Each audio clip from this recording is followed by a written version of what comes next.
Hello friends, मेरा नाम है आशीष सिंह और मैं स्वागत करता हूं आपका हमारे यूट्यूब चैनल हॉस्पिटल नौकरी पर। फ्रेंड्स, आज के इस वीडियो में हम जिस टॉपिक के बारे में पढ़ेंगे उसका नाम है डायबिटीज़ मेलाइटस।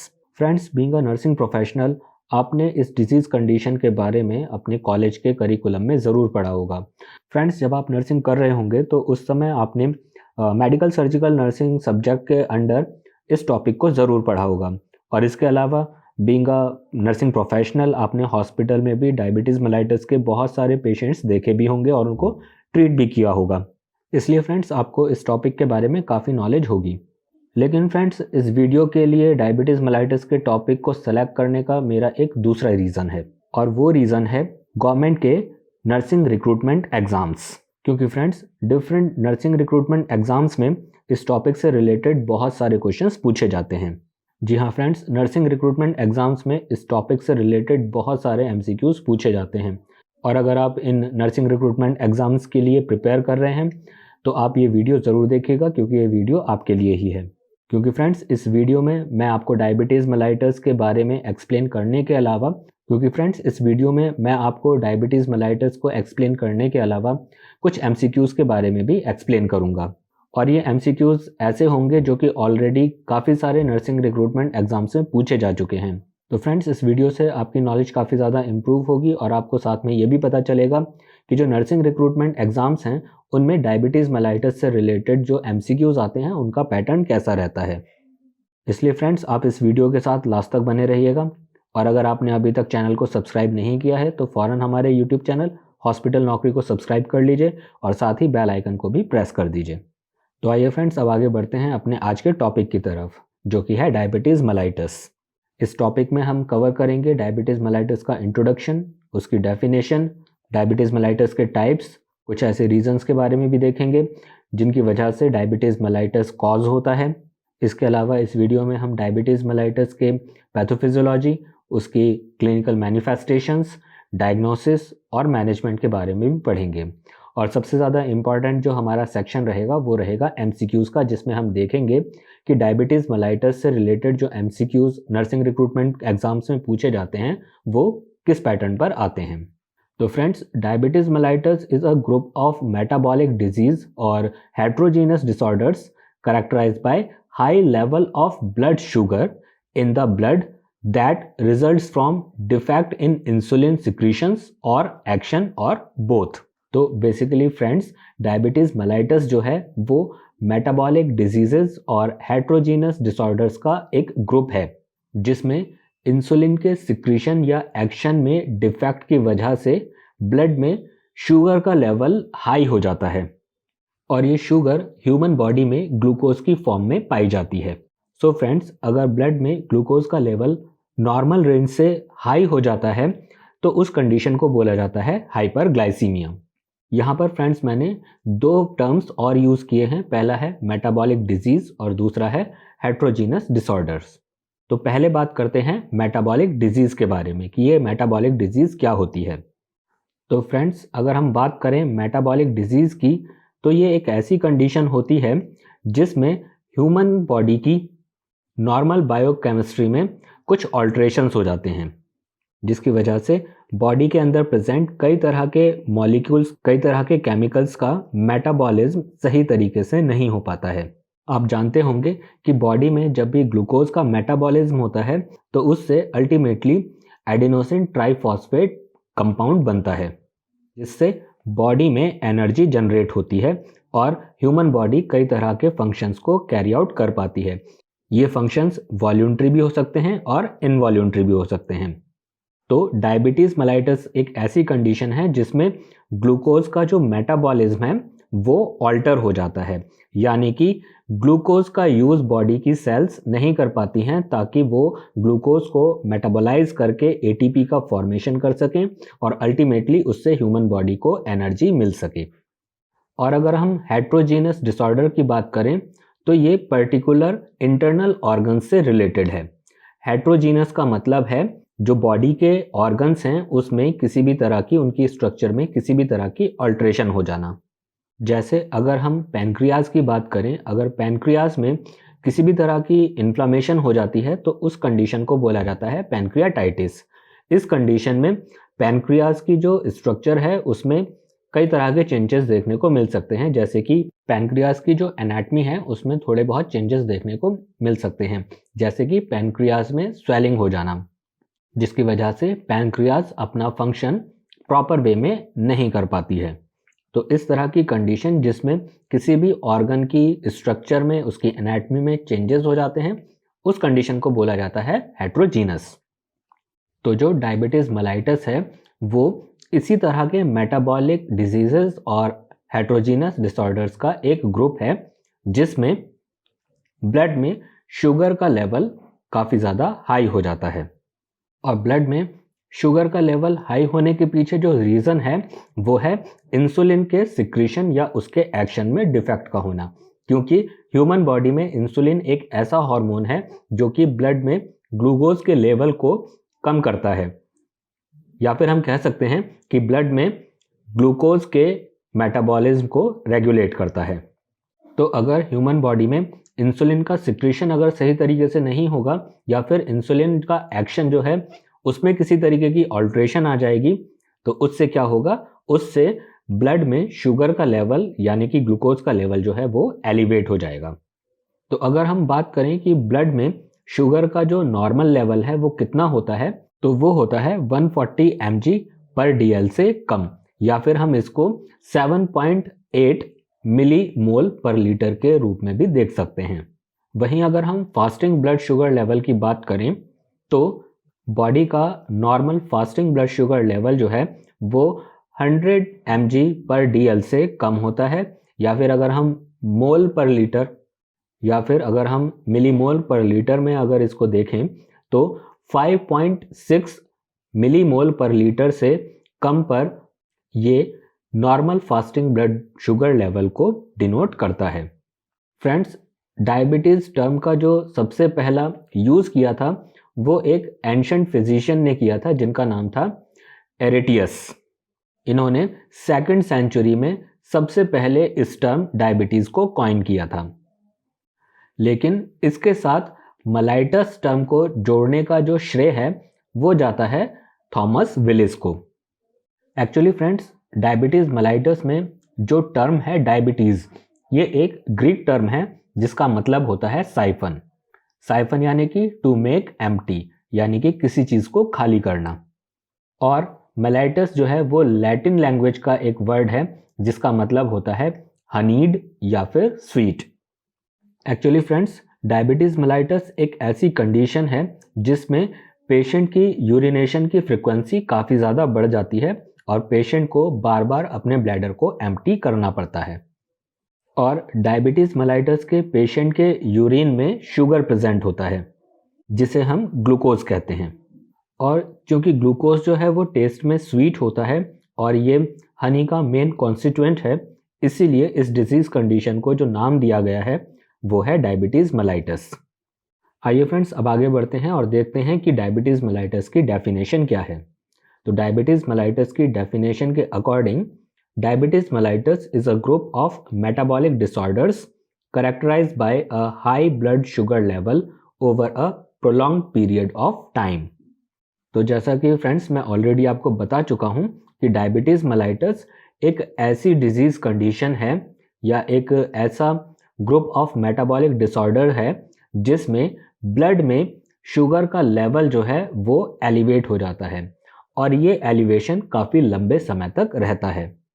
यानी कि फ्रेंड्स, डायबिटीज़ मेलाइटस जो है वो एक क्रॉनिक डिजीज़ कंडीशन है जिसमें ब्लड में शुगर या ग्लूकोज का लेवल हाई रहता है। और ऐसा तब होता है जब बॉडी में इंसुलिन का प्रोडक्शन या तो सही तरीके से ना हो या फिर उसका प्रोडक्शन ही एब्सेंट हो जाए, यानी कि उसका प्रोडक्शन ही बंद हो जाए। हालांकि फ्रेंड्स, डायबिटीज़ मेलाइटस जो है वो एक क्रॉनिक कंडीशन है, लेकिन इसको लाइफस्टाइल में काफ़ी चेंजेस करके कंट्रोल किया जा सकता है। इसके बारे में हम आगे बात करेंगे कि वो कौन कौन से चेंजेस हैं जो कि लाइफस्टाइल में लाने चाहिए ताकि ब्लड में ग्लूकोज के लेवल को नॉर्मल रेंज में रखने में मदद मिल सके। अभी हम पहले देखते हैं कि इंसुलिन का बॉडी के अंदर मेटाबॉलिज्म किस तरीके से होता है और इंसुलिन ब्लड में ग्लूकोज के लेवल को किस तरह से कंट्रोल करता है। तो बेसिकली फ्रेंड्स, इंसुलिन जो है वो एक एंडोक्राइन हार्मोन है जो कि बॉडी के अंदर पैनक्रियास नाम के एंडोक्राइन ग्लैंड से सिक्रीट होता है। पैनक्रियास की एनाटॉमी के बारे में बात करें तो पैनक्रियास जो है वो कई तरह की सेल्स से मिलकर बना हुआ है, जैसे कि alpha cells, beta cells, gamma cells, delta cells, जिनसे कई तरह के हार्मोन्स सिक्रीट होते हैं। अगर हम इंसुलिन हार्मोन की बात करें तो ये इंसुलिन हार्मोन पैनक्रियास की बीटा सेल्स से सिक्रीट होता है। तो जब भी बॉडी में ग्लूकोज का लेवल एलिवेट होता है तब पैनक्रियास की बीटा सेल्स जो हैं वो इंसुलिन हार्मोन को सिक्रीट करना शुरू कर देती हैं, जिससे ब्लड में ग्लूकोज का लेवल जो है कम होने लगता है। अब ये होता कैसे है? आप लोग जानते होंगे कि हम जो भी फूड इंजेस्ट करते हैं उसमें सबसे ज़्यादा अमाउंट कार्बोहाइड्रेट का होता है, और जब हम ये फूड इंजेस्ट करते हैं जिसमें कार्बोहाइड्रेट का अमाउंट सबसे ज़्यादा होता है, तो जब इस कार्बोहाइड्रेट का मेटाबॉलिज्म होना शुरू होता है तो इसका एंड प्रोडक्ट होता है ग्लूकोज। कार्बोहाइड्रेट का जो डाइजेशन है वो माउथ से स्टार्ट होता है, और जैसे जैसे ये जीआई ट्रैक्ट में आगे बढ़ता चला जाता है तो ये हायर कार्बोहाइड्रेट से लोअर कार्बोहाइड्रेट्स में चेंज होता चला जाता है। डाइजेशन की इस प्रोसेस के लिए बहुत सारे रेगुलेटरी एंजाइम्स प्रेजेंट होते हैं जो कि कार्बोहाइड्रेट को रेगुलरली ब्रेक डाउन करते रहते हैं स्मॉलर कार्बोहाइड्रेट्स में, और अल्टीमेटली जब ये फूड स्टफ स्मॉल इंटेस्टाइन में पहुंचता है तब ये वहां पर जाकर ग्लूकोज में कन्वर्ट हो जाता है, और इसी ग्लूकोज को इंटेस्टाइनल वॉल्स जो हैं ब्लड वेसल्स के थ्रू एब्जॉर्ब कर लेती हैं ब्लड के अंदर। अब जैसे ही ये ग्लूकोज ब्लड के अंदर एब्जॉर्ब होता है, ब्लड के अंदर ग्लूकोज का लेवल एलिवेट हो जाता है। अब जैसे ही ग्लूकोज का लेवल एलिवेट होता है, पैनक्रियास की बीटा सेल्स इंसुलिन हार्मोन को सिक्रीट करके ब्लड में ट्रांसपोर्ट करना शुरू कर देती हैं। अब ब्लड के अंदर ग्लूकोज भी प्रेजेंट है और इंसुलिन भी प्रेजेंट है। इनमें से जो ग्लूकोज है उसको अल्टीमेटली एटीपी में कन्वर्ट होना है ताकि बॉडी को किसी भी तरीके का फंक्शन करने के लिए एनर्जी मिल सके। लेकिन ग्लूकोज का एटीपी में कन्वर्जन होने के लिए ग्लूकोज का बॉडी की सेल्स के अंदर एंटर करना बहुत ज़्यादा ज़रूरी है, क्योंकि एटीपी का जो फॉर्मेशन है वो बॉडी सेल्स के अंदर होता है, लेकिन ग्लूकोज डायरेक्टली सेल के अंदर एंटर नहीं कर सकता। इसके लिए उसे इंसुलिन की ज़रूरत होती है। एक्चुअली बॉडी में जितनी भी सेल्स हैं उन पर इंसुलिन के लिए कुछ रिसेप्टर साइट्स होते हैं। जब इंसुलिन ब्लड के थ्रू ट्रैवल करता हुआ इन सेल के रिसेप्टर साइट्स के पास पहुंचता है तो ये सेल के इन रिसेप्टर साइट से अटैच हो जाता है, जिससे ग्लूकोज का ब्लड से सेल के अंदर ट्रांसपोर्ट होने के लिए ग्लूकोज के लिए सेल के बीच में ग्लूकोज के सेल के अंदर एंटर करने के लिए सेल में कुछ पाथवेज ओपन हो जाते हैं और ग्लूकोज ब्लड से सेल के अंदर ट्रांसफ़र हो जाता है। इस तरह से ब्लड के अंदर से ग्लूकोज का काफ़ी सारा अमाउंट बॉडी सेल्स के अंदर ट्रांसफ़र होने लगता है, जिसकी वजह से ब्लड में अब धीरे धीरे ग्लूकोज का लेवल कम होने लगता है। इस तरह से इंसुलिन जो है वो ब्लड के अंदर ग्लूकोज के लेवल को कम करता है। लेकिन जब ये ग्लूकोज लेवल ब्लड के अंदर काफ़ी ज़्यादा कम हो जाता है तब काउंटर रेगुलेटरी हार्मोन्स एक्टिवेट हो जाते हैं, जिनके इन्फ्लुएंस में पैनक्रियाज की बीटा सेल्स इंसुलिन का प्रोडक्शन करना कम कर देती हैं या फिर बंद कर देती हैं। इसके अलावा जिसमें glucagon, epinephrine, growth hormones, cortisol और सोमैटोस्टैटिन शामिल हैं। ये बॉडी में स्टोर अलग अलग ग्लूकोज की फॉर्म्स को ब्लड में रिलीज करने लगते हैं। जैसे कि एग्जाम्पल के लिए ग्लूकागॉन हार्मोन, ये क्या काम करता है कि जब भी ब्लड में ग्लूकोज का लेवल कम हो जाता है, ऐसी कंडीशन में इंसुलिन की अल्फा सेल्स एक्टिवेट हो जाती हैं और वो ग्लूकागॉन हार्मोन को सिक्रीट करना शुरू कर देती हैं, जिससे लीवर में स्टोर ग्लाइकोजन ग्लूकोज में कन्वर्ट होने लगता है और ये कन्वर्टेड ग्लूकोज ब्लड स्ट्रीम में रिलीज होने लगता है, जिससे वापस से ब्लड के अंदर ग्लूकोज का लेवल जो है वो नॉर्मल हो जाता है। तो इस तरह से ये पूरी प्रोसेस चलती है जिसमें ब्लड में ग्लूकोज का लेवल नॉर्मल रहता है और इंसुलिन का मेटाबॉलिज्म होता है। अगर हम ह्यूमन बॉडी में इंसुलिन के डेली प्रोडक्शन की बात करें तो 40 से लेकर 50 यूनिट तक बॉडी के अंदर पैनक्रियाज जो है वो इंसुलिन को प्रोड्यूस करती है। आइए अब बात करते हैं कि डायबिटीज़ मेलाइटस कितने टाइप्स का होता है। तो बेसिकली डायबिटीज़ मेलाइटस जो है वो 3 टाइप का है। पहला है टाइप 1 डायबिटीज़ मेलाइटस, दूसरा है टाइप 2 डायबिटीज़ मेलाइटस और तीसरा है जेस्टेशनल डायबिटीज़ मेलाइटस। इसमें पहले हम बात करते हैं टाइप 1 डायबिटीज़ मेलाइटस की। जनरली अगर देखा जाए तो डायबिटीज़ मेलाइटस के जितने भी पेशेंट होते हैं, मतलब डायबिटीज़ मेलाइटस के जो टोटल पेशेंट्स हैं उनमें से 5 से लेकर 10% पेशेंट ऐसे होते हैं जिनको टाइप 1 डायबिटीज़ मेलाइटस होता है। टाइप 1 डायबिटीज़ मेलाइटस को जुवेनाइल डायबिटीज़ या फिर इंसुलिन डिपेंडेंट डायबिटीज़ मेलाइटस भी कहा जाता है। इसे इंसुलिन डिपेंडेंट डायबिटीज़ मेलाइटस इसलिए कहा जाता है क्योंकि ये डायरेक्टली इंसुलिन के प्रोडक्शन के ऊपर डिपेंड करता है। तो अगर बॉडी के अंदर इंसुलिन का प्रोडक्शन प्रॉपर अमाउंट में, सफिशिएंट अमाउंट में नहीं हो रहा है तो ऐसी कंडीशन में ब्लड में ग्लूकोज का लेवल एलिवेट होता चला जाएगा, जिससे टाइप 1 डायबिटीज़ मेलाइटस की कंडीशन अराइज होगी। इंसुलिन के इनसफिशिएंट प्रोडक्शन की वजह होती है पैनक्रियाज के बीटा सेल्स का डिस्ट्रक्शन, जो कि ह्यूमन बॉडी में ऑटो इम्यून रेस्पॉन्स की वजह से हो सकता है। इस कंडीशन में पैनक्रियाज जो हैं वो बहुत कम अमाउंट में इंसुलिन को सिक्रीट करना शुरू कर देती हैं या फिर इंसुलिन का जो प्रोडक्शन है वो कम्प्लीटली स्टॉप हो जाता है।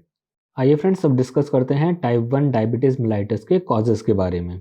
So friends, type 1 diabetes mellitus का जो एग्जैक्ट कॉज है वो आज तक अननोन है, यानी कि आज तक ये पता नहीं चल पाया है कि एग्जैक्टली टाइप 1 डायबिटीज़ मेलाइटस का रीज़न क्या है। लेकिन फिर भी एक पेशेंट की फैमिली हिस्ट्री जो है वो एक रीज़न हो सकती है जिसकी वजह से पेशेंट को टाइप 1 डायबिटीज़ मेलाइटस हुआ है। यानी कि एक पेशेंट की प्रीवियस जनरेशन्स में अगर किसी को टाइप 1 डायबिटीज़ मेलाइटस हुआ है तो पेशेंट को करंट कंडीशंस में टाइप 1 डायबिटीज़ मेलाइटस हो सकता है। यानी कि कोई भी एक ऐसा पर्सन जिसकी फैमिली में टाइप 1 डायबिटीज़ मेलाइटस की हिस्ट्री रही हो, उस पर्सन में टाइप 1 डायबिटीज़ मेलाइटस होने के चांसेस काफ़ी ज़्यादा होते हैं। इसके अलावा alcohol consumption type 1 diabetes mellitus का एक रीज़न हो सकता है, क्योंकि फ्रेंड्स एक्सेसिव अल्कोहलिज्म पैनक्रियाज की सेल्स को डैमेज करने लगता है, जिसकी वजह से बीटा सेल्स डैमेज हो जाएंगी और इंसुलिन का प्रोडक्शन कम हो जाएगा या फिर पूरी तरह से बंद हो जाएगा। इस कंडीशन में टाइप 1 डायबिटीज़ मेलाइटस होने के चांसेस काफ़ी ज़्यादा बढ़ जाते हैं।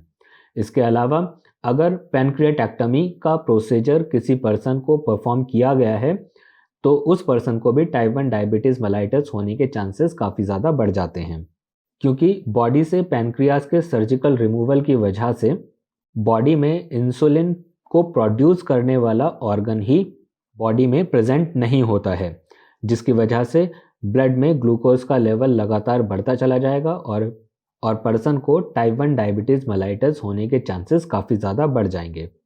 इसके अलावा किसी भी तरह की ऑटो इम्यून रिएक्शंस जिनसे पैनक्रियाज की बीटा सेल्स डैमेज हो जाएं, उस कंडीशन में भी इंसुलिन का प्रोडक्शन सही तरह से नहीं होगा और पर्सन को टाइप 1 डायबिटीज़ मेलाइटस होने के चांसेस काफ़ी ज़्यादा बढ़ जाएंगे। इसके अलावा पैनक्रियाज में वायरल इन्फेक्शन होने की वजह से या फिर कुछ एंटीबॉडीज़ की वजह से, जिनमें anti islets cell antibodies, anti insulin antibodies और एंटी ग्लूटामिक कार्बोक्सिलेज एंटीबॉडीज़ शामिल हैं। इन सभी तरह के एंटीबॉडीज़ के एक्शन की वजह से पैनक्रियाज की बीटा सेल्स सही तरीके से सफिशिएंट अमाउंट में इंसुलिन का प्रोडक्शन नहीं कर पाती हैं, जो कि टाइप 1 डायबिटीज़ मेलाइटस का एक रीज़न बन सकता है। आइए फ्रेंड्स अब आगे बढ़ते हैं टाइप 2 डायबिटीज़ मेलाइटस की तरफ। टाइप 2 डायबिटीज़ मेलाइटस एक ऐसी कंडीशन है फ्रेंड्स जो कि डायबिटीज़ मेलाइटस के टोटल पेशेंट के 90 से लेकर 95% पेशेंट्स में देखने को मिलता है। डायबिटीज़ मेलाइटस की इस कैटेगरी को non insulin dependent diabetes mellitus या फिर अडल्ट ऑनसेट डायबिटीज़ मेलाइटस के नाम से भी जाना जाता है। टाइप 2 डायबिटीज़ मेलाइटस एक ऐसी कंडीशन है जिसमें बॉडी में इंसुलिन रेजिस्टेंस स्टार्ट हो जाता है।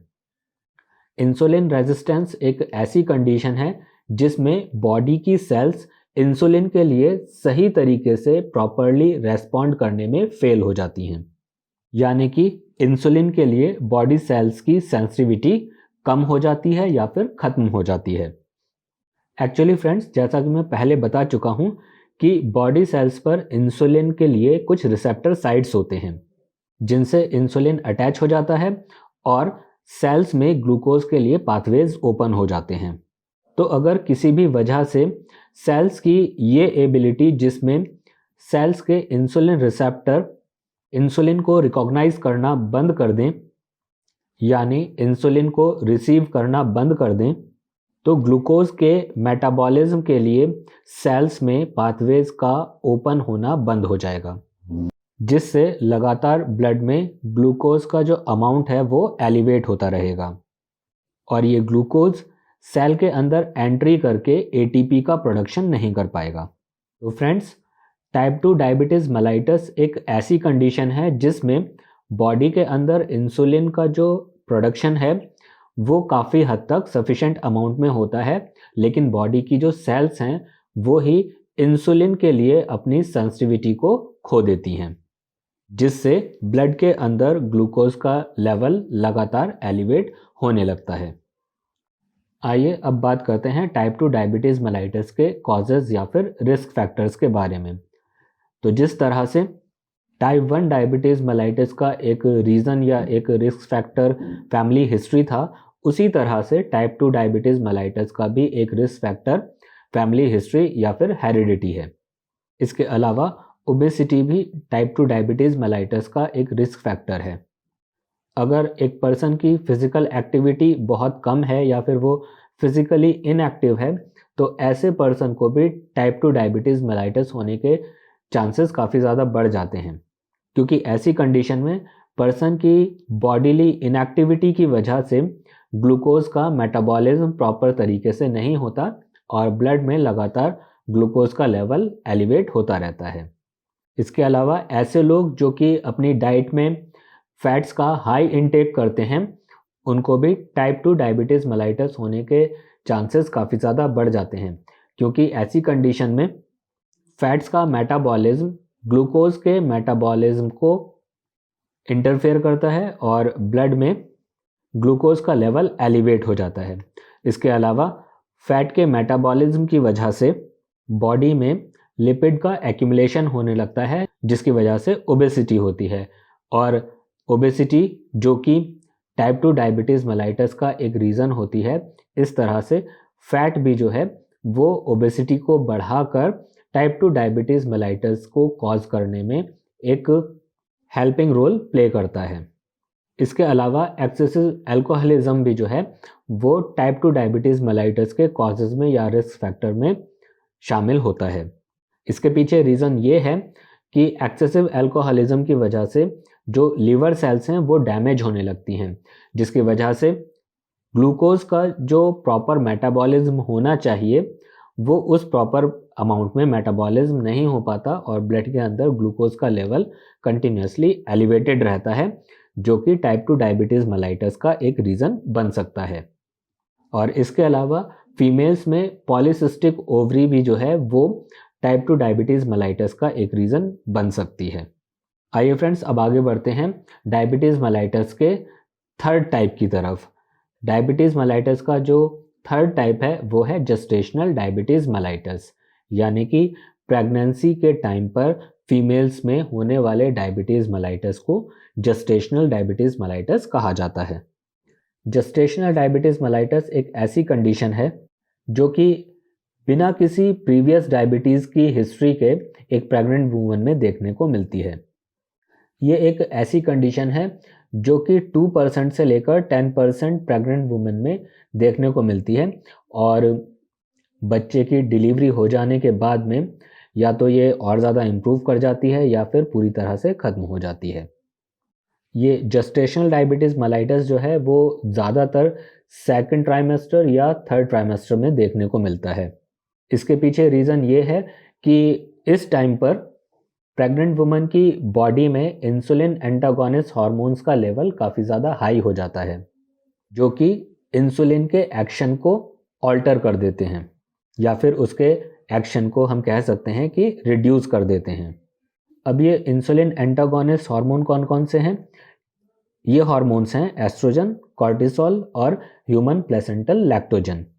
ये तीनों हार्मोन इंसुलिन के लिए एक एंटागोनिस्ट की तरह काम करते हैं, जिसकी वजह से प्रेग्नेंट वुमन के ब्लड में ग्लूकोज का लेवल एलिवेट होने लगता है। इसीलिए हर एक एंटीनेटल चेकअप के दौरान एक प्रेग्नेंट वुमन में ब्लड ग्लूकोज लेवल का इन्वेस्टिगेशन करना बहुत ज़्यादा ज़रूरी है। आइए अब आगे बढ़ते हैं डायबिटीज़ मेलाइटस की पैथोफिजियोलॉजी की तरफ। तो बेसिकली इंसुलिन वो हार्मोन है जो कि ब्लड के अंदर ग्लूकोज के लेवल को कम करने के लिए रिस्पॉन्सिबल है। अगर बॉडी के अंदर इंसुलिन सफिशेंट अमाउंट में प्रोड्यूस हो रहा है या फिर बॉडी सेल्स जो हैं वो इंसुलिन के लिए सेंसिटिव हैं, तो ऐसी कंडीशन में ब्लड में ग्लूकोज का लेवल लगातार इंसुलिन कम करता रहेगा।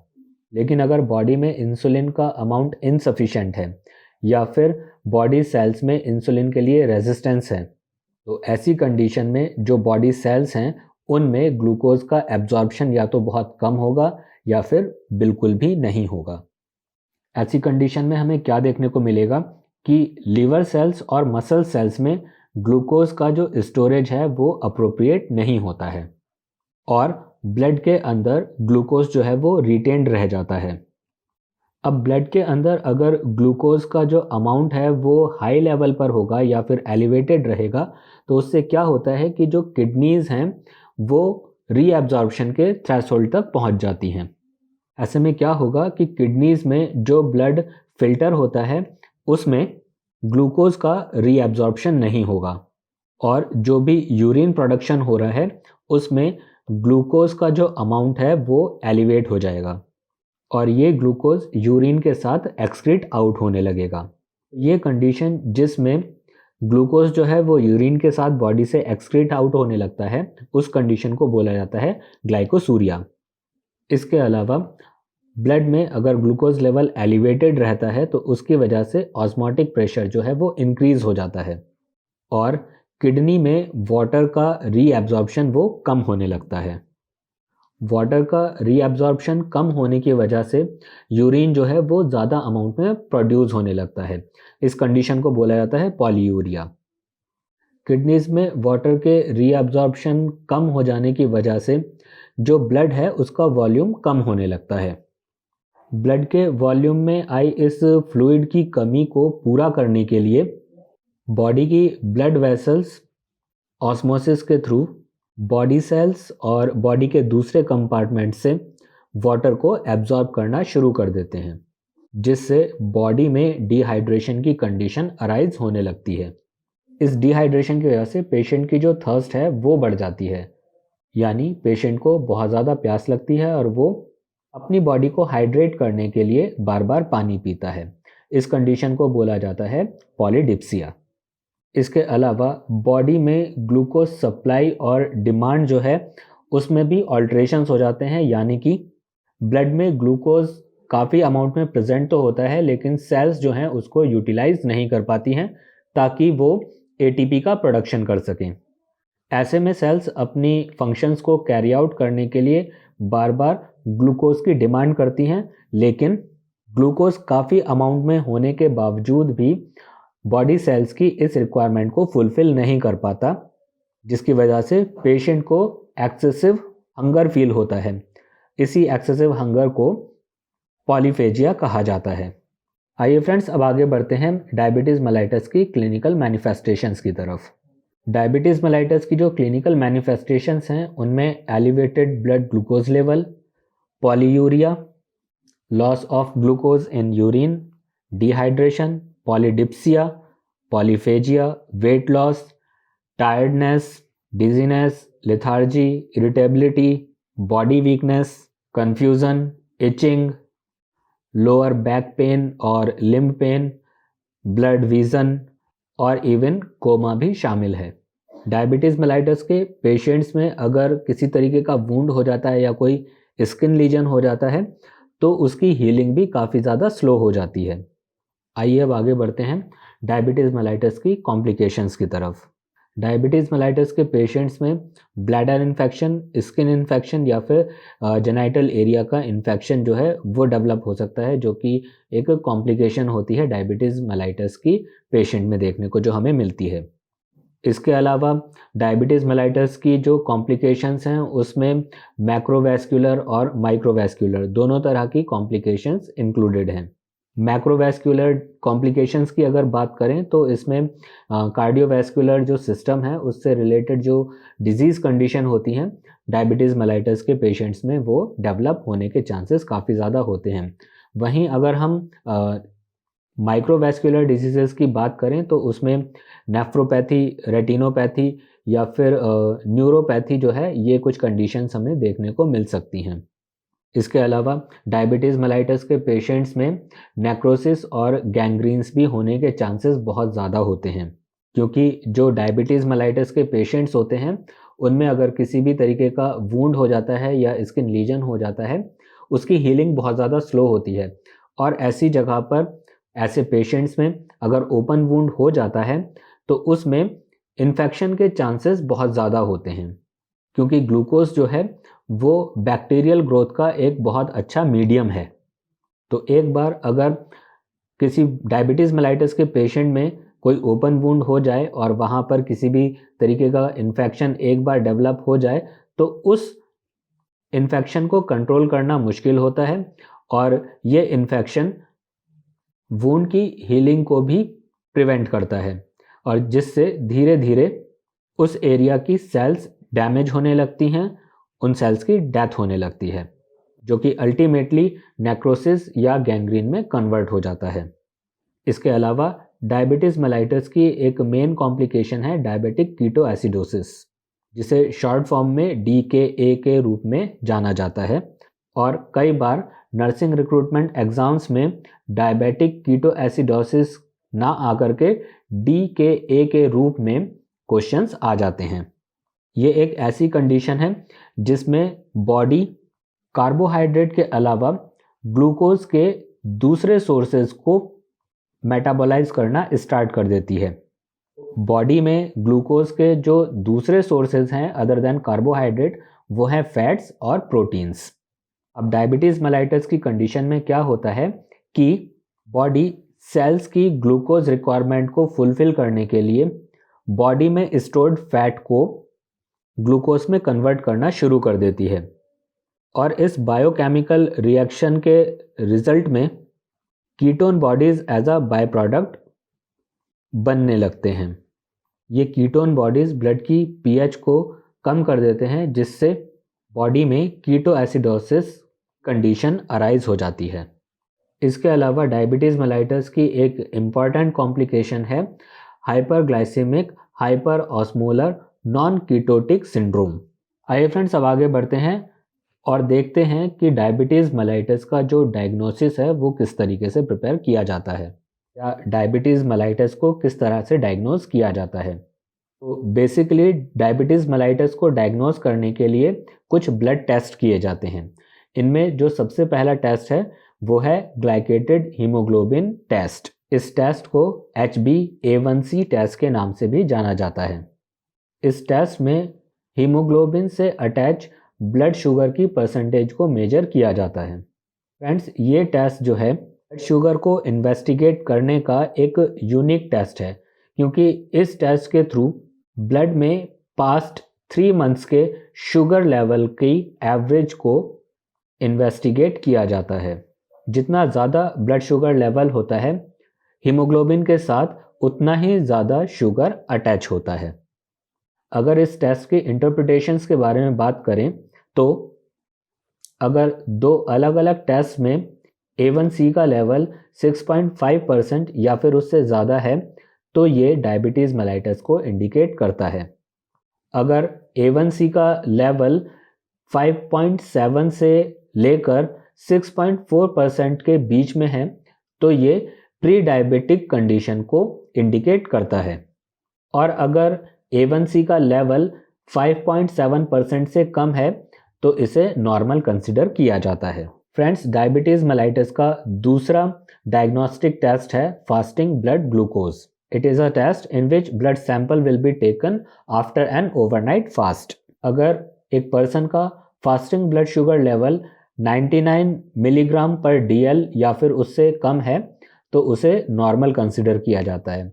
लेकिन अगर ये लेवल 100 मिलीग्राम पर डीएल से लेकर 125 मिलीग्राम पर डीएल तक है, या फिर हम कहें कि 5.6 मिलीमोल पर लीटर से लेकर 6.9 मिलीमोल पर लीटर तक है, तो इसे प्री डायबिटिक कंसिडर किया जाता है।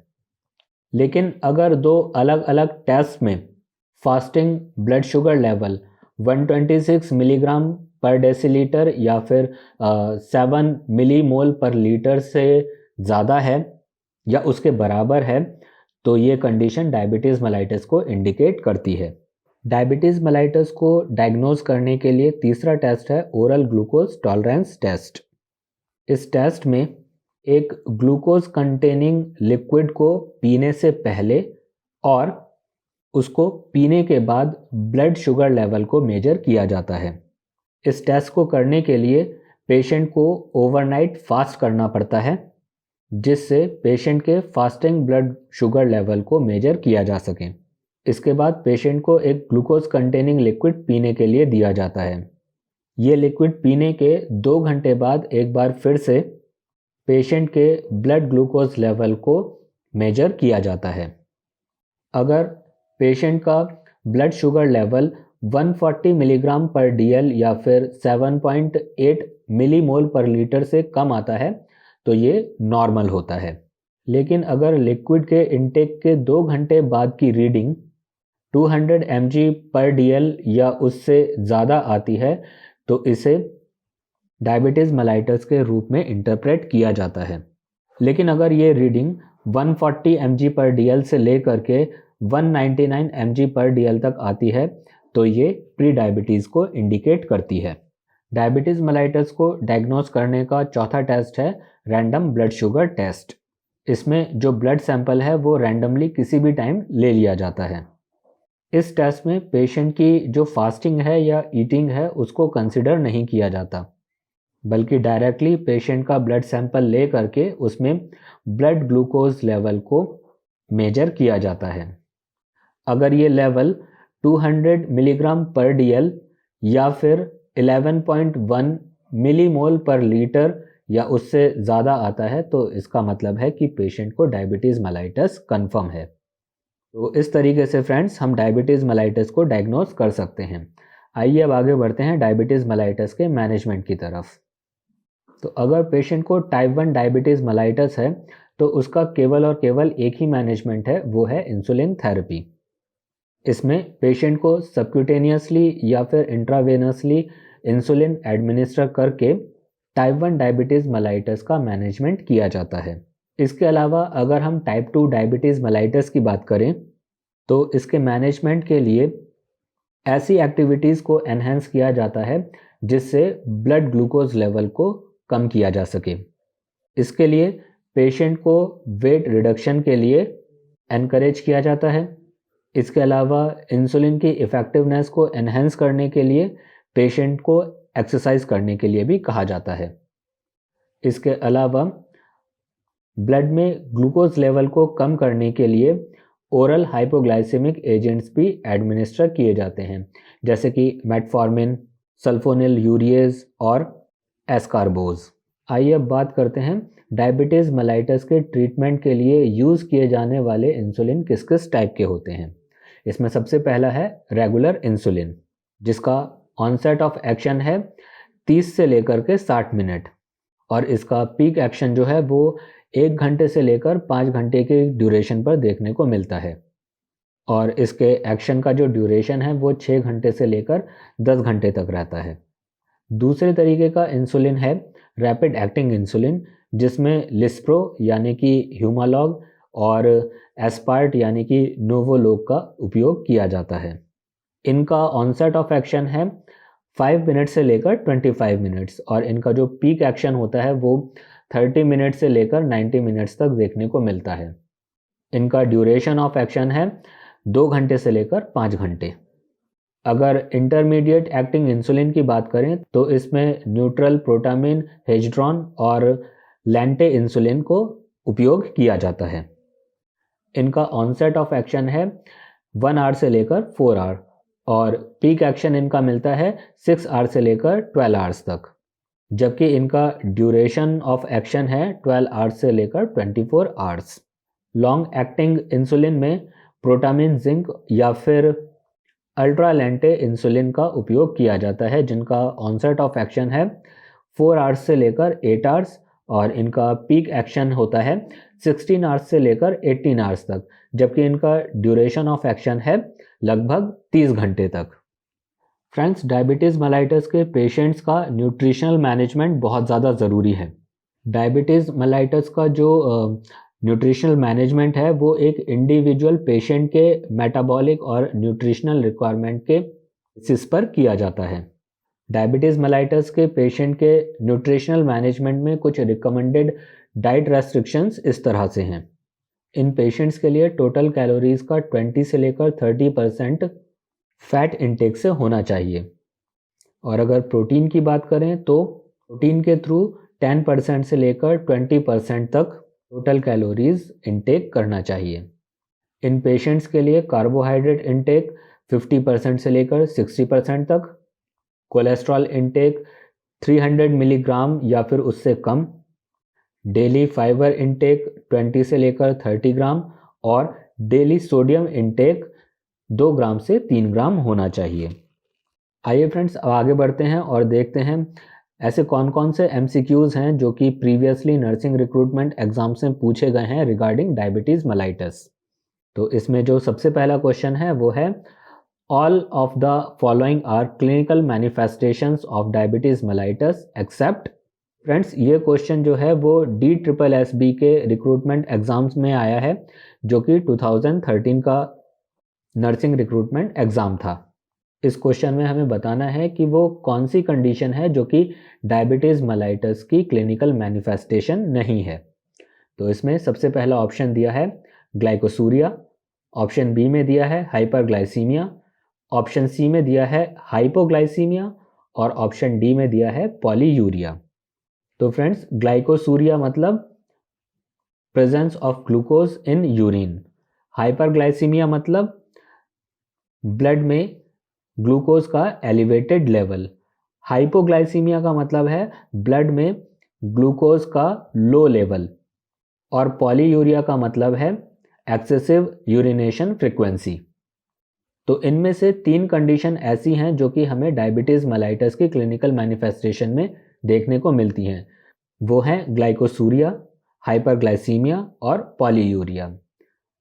लेकिन हाइपोग्लाइसीमिया ये डायबिटीज़ मेलाइटस की क्लिनिकल मैनिफेस्टेशन नहीं है, बल्कि ये डायबिटीज़ मेलाइटस की एक कॉम्प्लिकेशन है। कभी कभी डायबिटीज़ मेलाइटस के जो पेशेंट्स होते हैं उनमें एज अ कॉम्प्लिकेशन ब्लड में ग्लूकोज का लेवल अचानक से कम हो जाता है। इस कंडीशन को बोला जाता है हाइपोग्लाइसीमिया। ये एक लाइफ थ्रेटनिंग कंडीशन है, अगर इसको जल्दी से मैनेज नहीं किया जाता है तो पेशेंट की डेथ भी हो सकती है। तो फ्रेंड्स, हाइपोग्लाइसीमिया जो है वो डायबिटीज़ मेलाइटस की कोई क्लिनिकल मैनिफेस्टेशन नहीं है, बल्कि उसकी एक कॉम्प्लिकेशन है। इसलिए इस क्वेश्चन का जो सही आंसर है वो है ऑप्शन सी, हाइपोग्लाइसीमिया। आइए फ्रेंड्स, अब आगे बढ़ते हैं अपने नेक्स्ट क्वेश्चन की तरफ। ये क्वेश्चन 2018 के सफदरजंग नर्सिंग रिक्रूटमेंट एग्जाम में पूछा गया था। ये क्वेश्चन है, the most rapid absorption of insulin occurs in. Insulin का एब्जॉर्प्शन सबसे ज़्यादा तेज़ी से कहाँ होता है? Option A abdomen, option B arms, option C thighs और ऑप्शन डी बटक्स।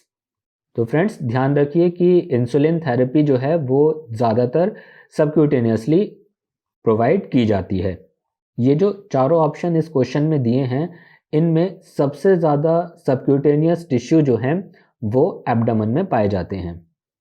इसलिए इंसुलिन का जो सबसे तेज़ी से एब्जॉर्प्शन होता है वो एब्डमन में होता है, और इसीलिए इस क्वेश्चन का जो सही आंसर है वो है ऑप्शन ए, एब्डमन।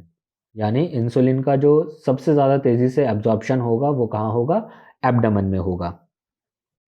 आइए फ्रेंड्स, अब आगे बढ़ते हैं अपने नेक्स्ट क्वेश्चन की तरफ।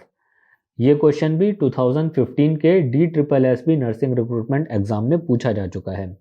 ये क्वेश्चन है, the complaint of insulin secretion is noticed in, यानी कि इंसुलिन सिक्रीशन की जो कंप्लेंट है वो किस में देखने को मिलती है, किस टाइप के डायबिटीज मेलाइटस में देखने को मिलती है। तो इसमें फर्स्ट ऑप्शन है टाइप 1 डायबिटीज़, ऑप्शन बी है टाइप 2 डायबिटीज़, ऑप्शन सी है सेकेंडरी डायबिटीज़ और ऑप्शन डी है डायबिटीज़ इंसिपिडस।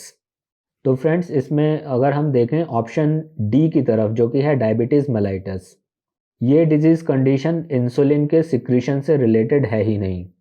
ये एक दूसरे हार्मोन जिसका नाम है एंटी डायूरेटिक हार्मोन, या फिर उसको हम वैसोप्रेसिन के नाम से भी जानते हैं, ये डिजीज़ कंडीशन उस हार्मोन से रिलेटेड है। अब डिस्कस करते हैं बाकी 3 ऑप्शन के बारे में।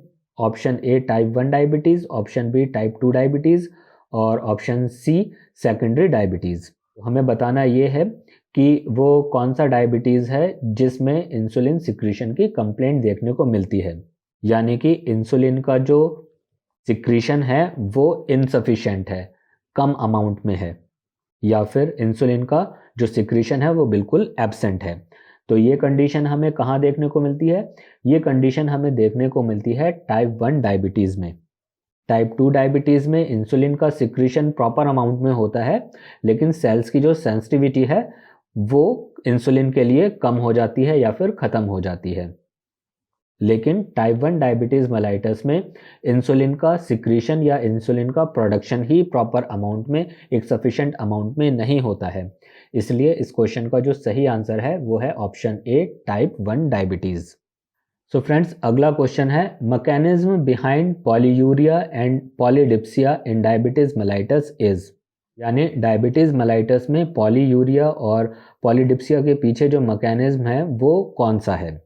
ऑप्शन ए में है fat metabolism leads to ketone release, यानी कि फैट मेटाबॉलिज्म के थ्रू कीटोन बॉडीज का release. Option B hyperglycaemia causes osmotic imbalance, यानी हाइपरग्लाइसीमिया की वजह से जो ऑस्मोटिक इम्बैलेंस होता है उसकी वजह से पॉलीयूरिया पॉलीडिप्सिया होता है। ऑप्शन सी बताता है renal threshold of the kidney for glucose will exceed, यानी किडनीज का जो थ्रेशोल्ड है ग्लूकोज के लिए वो बढ़ जाता है। और ऑप्शन डी में है डिक्रीज्ड एरिथ्रोपोइटिन सिक्रीशन, यानी कि एरिथ्रोपोइटिन मतलब ऐसे प्रोटीन्स जो कि एरिथ्रोसाइट्स का फॉर्मेशन करते हैं, रेड ब्लड सेल्स का फॉर्मेशन करते हैं, उनके सिक्रीशन में कमी की वजह से पॉलीयूरिया या पॉलीडिप्सिया होता है। तो फ्रेंड्स, इस कंडीशन को हम लोग ऑलरेडी डायबिटीज़ मेलाइटस की पैथोफिजियोलॉजी में डिस्कस कर चुके हैं।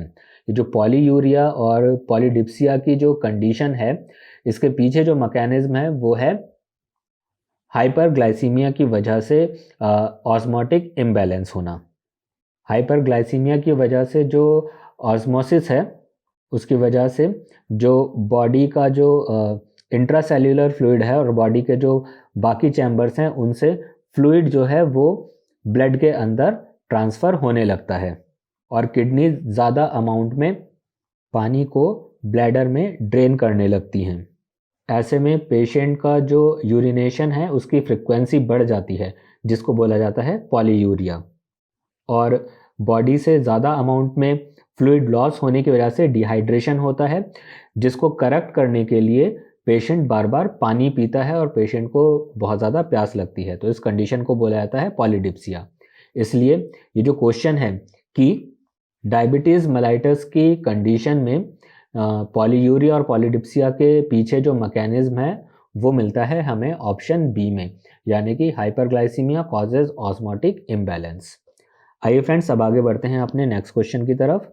हमारा नेक्स्ट क्वेश्चन है most common cause for insulin resistance is, यानी इंसुलिन रेजिस्टेंस के लिए जो सबसे कॉमन रीज़न है वो क्या है? Option A overweight, option B post receptor defects, option C damage to beta cells और ऑप्शन डी पैनक्रियाटिक डिसफंक्शन। तो फ्रेंड्स, इस क्वेश्चन में अगर हम देखें तो इंसुलिन रेजिस्टेंस का ओवरवेट से डायरेक्टली कोई भी रिलेशन नहीं है। और अगर बीटा सेल डैमेज हो जाती हैं तो उसकी वजह से इंसुलिन का प्रोडक्शन कम होगा, ना कि सेल्स का जो रेजिस्टेंस है इंसुलिन के लिए वो इम्प्रूव होगा। और अगर हम पैनक्रियाटिक डिसफंक्शन की बात करें तो इस कंडीशन में भी क्या होगा कि जो इंसुलिन है उसका प्रोडक्शन कम अमाउंट में होगा।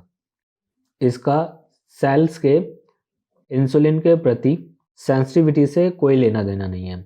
लेकिन अगर हम option B post receptor defect की बात करें तो ये एक ऐसी कंडीशन है जिसमें ह्यूमन बॉडी की सेल्स में इंसुलिन रेजिस्टेंस होने लगता है, यानी ह्यूमन बॉडी सेल्स जो हैं वो इंसुलिन को रिसीव नहीं कर पाती हैं। इसीलिए इस क्वेश्चन का जो सही आंसर होगा वो होगा option B post receptor defects. आइए फ्रेंड्स अब आगे बढ़ते हैं अपने नेक्स्ट एमसीक्यू की तरफ। ये एमसीक्यू जो है वो 2018 के एम्स भोपाल के नर्सिंग रिक्रूटमेंट एग्जाम में पूछा गया है।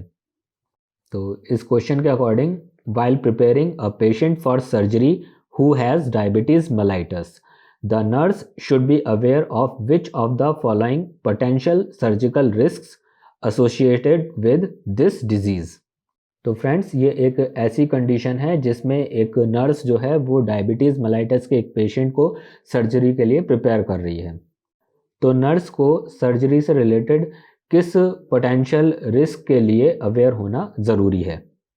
तो इसमें जो ऑप्शन दिए हैं उसमें ऑप्शन ए है altered metabolism and excretion of drug, option B fluid and electrolyte imbalance, option C respiratory depression from anaesthesia और option D poor wound healing. तो फ्रेंड्स इस क्वेश्चन में देखिए कि एक डिजीज़ कंडीशन पहले ही स्पेसिफाई कर दी गई है, डायबिटीज़ मेलाइटस, और इस डिजीज़ कंडीशन के पेशेंट को सर्जरी के लिए प्रिपेयर किया जा रहा है। तो इस डिजीज़ कंडीशन के पेशेंट में अगर सर्जरी से रिलेटेड कोई पोटेंशियल रिस्क होगा तो वो क्या होगा। तो फ्रेंड्स इस क्वेश्चन का जो सही आंसर है वो है option D poor wound healing.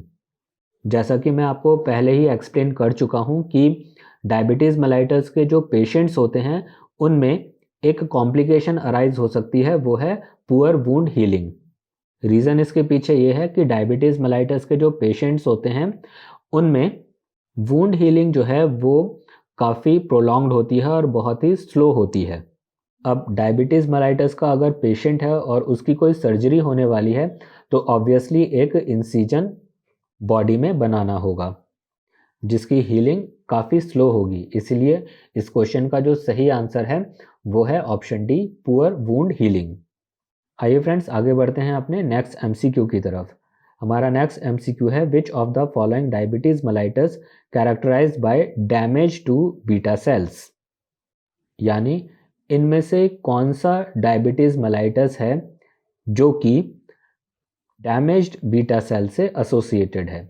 Option A type 1, option B type 2, option C gestational और option D all of the above. तो अगेन फ्रेंड्स इसमें ध्यान दीजिए कि टाइप 1 डायबिटीज़ मेलाइटस जो है वो ऐसी कंडीशन है जो कि बीटा सेल के डैमेज की वजह से अराइज हो सकती है। इसीलिए इस क्वेश्चन का जो सही आंसर है वो है ऑप्शन ए टाइप 1। तो फ्रेंड्स ये था हमारा आज का वीडियो जिसमें हमने डायबिटीज़ मेलाइटस के बारे में डिस्कस किया और साथ ही साथ हमने कुछ ऐसे एमसीक्यूज़ के बारे में भी डिस्कस किया जो already different nursing recruitment exams में आ चुके हैं। आई होप फ्रेंड्स आपको ये वीडियो काफ़ी पसंद आया होगा और इससे आपकी नॉलेज भी काफ़ी इम्प्रूव हुई होगी। आपको ये भी पता चला होगा कि इस टॉपिक से रिलेटेड जो एमसीक्यूज़ नर्सिंग रिक्रूटमेंट एग्ज़ाम्स में पूछे जाते हैं उनका पैटर्न क्या रहता है। सो फ्रेंड्स अगर आपको ये वीडियो पसंद आया है तो इस वीडियो को लाइक कीजिए, शेयर कीजिए, कमेंट कीजिए और अगर अभी तक आपने हमारे चैनल को सब्सक्राइब नहीं किया है तो फ़ौरन हमारे यूट्यूब चैनल हॉस्पिटल नौकरी को सब्सक्राइब कर लीजिए ताकि इसी तरह के और भी ज़्यादा नॉलेज बूस्टिंग वीडियोज़ आपके पास तक पहुँच जाएँ और आपको अपनी स्टडीज़ में काफ़ी हेल्प मिल सके। सो फ्रेंड्स मिलते हैं आपसे अपने नेक्स्ट वीडियो में। Thank you for watching.